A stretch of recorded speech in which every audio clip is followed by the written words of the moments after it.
You're from Leicester. And what are you doing here today? So we're showing people footage from the meat, dairy and egg industry here in the UK, and everything we're showing is standard practice and completely legal. So we're just trying to show people the welfare standards and how these animals are treated. How did you find out about it? So I saw footage online. I watched a documentary called Earthlings, where I saw all the footage similar to what we're showing here today, and I realised I couldn't support the industry anymore. So I went vegan overnight. If no one paid for these products, there wouldn't be an industry.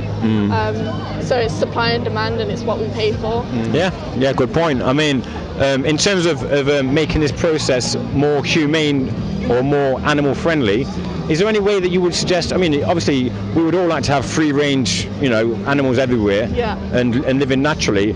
But can we produce the same sort of numbers that are required by the demand that you talk about when you say supply and demand? Obviously, there is quite a high demand for eggs, for example. How do we produce that many eggs in a free-range economy? I don't think there is a humane way to kill someone that doesn't want to die, whether that be a human or an animal, whether that be a cat or a pig. Now that is very interesting. There is a humane way. Of course. Humane means showing benevolence and compassion, and I don't think we can do that when we're slitting these animals' throats. In terms of free range and free range eggs, chickens, they're genetically modified to produce about 350 eggs a year. In these industries. That's free range, and naturally in the wild. So they manipulate their menstrual cycle then, basically. So in the wild they'd produce 12 to 15 a year, like we would have a period.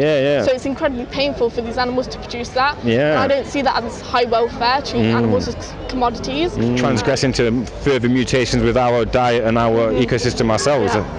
I mean, I love eggs, and I do get those cheap eggs in the 30 boxes and stuff like that, and you don't really think about where they come from or the realities of what we're eating. Thank you very much for your time. What's your name again? Hannah. Thank you very much. Make sure you check out the interview on nots.online.